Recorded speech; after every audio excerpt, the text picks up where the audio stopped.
తెలంగాణలో ఆర్టీసీ ఉద్యోగుల సమ్మె. రాష్ట్ర వ్యాప్తంగా సమ్మె చేస్తుంటే ఆళ్ళు 32 అడిగితే నేను 29 చేసేసాను ఇంకో 3.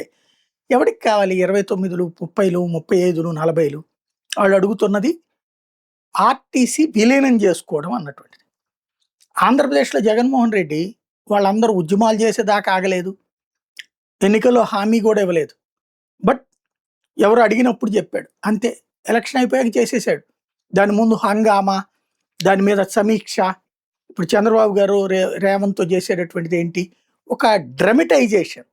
ఒక 2, 3 నెలల పాటు అది సాగనిచ్చి, అబ్బా! ఏం కష్టపడుతున్నాడురా, ఎన్ని నివేదికలు తెప్పించాడురా, ఎంత ఆలోచించాడురా ఇదంతా.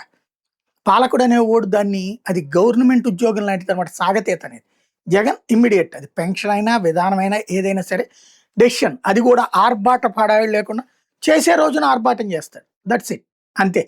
అది 108లు కొన్నా, 104లు కొన్నా, లేకపోతే చెత్త వాహనాలు కొన్నా ఒకేసారి ఒక 1000 కొంటే అట్లా లైన్‌లో పెట్టడం ఇది చేస్తాడు. No doubt. అంతేగాని ఇట్లా ఈ డ్రమటైజేషన్ అధికారులతో వాళ్ళని అడిగారు, వీళ్ళని ఎవరిని అడిగారు, వాళ్ళ మీద సీరియస్ అయ్యాడు, వీళ్ళని సరిగ్గా చేయమన్నారు. ఇట్లాంటిది లేదు. అట్లాగా ఆర్టీసీ విలీనం ఏ హడావిడి లేదు. ఏ సంబరాలు లేదు. కూల్‌గా చేసుకెళ్ళిపోయారు. ఇప్పుడు రోడ్డెక్కారు, ఉద్యమించారు. ఇదివరకు వాళ్ళు కేసీఆర్ టైంలో చేసినప్పుడు రేవంత్ రెడ్డి మద్దతు వాళ్ళకి. ఇప్పుడు తన అధికారంలోకి వచ్చి 2.5 ఏళ్ళు అయిన తర్వాత ఇంకా ఏం చేయాలో తెలీదంటే ఎట్లాగా? ప్రజలకి ఏమని చెప్పదలుచుకున్నట్టు? ఆర్టీసీ ఉద్యోగులకి ఏం సమాధానం చెప్పదలుచుకున్నట్టు?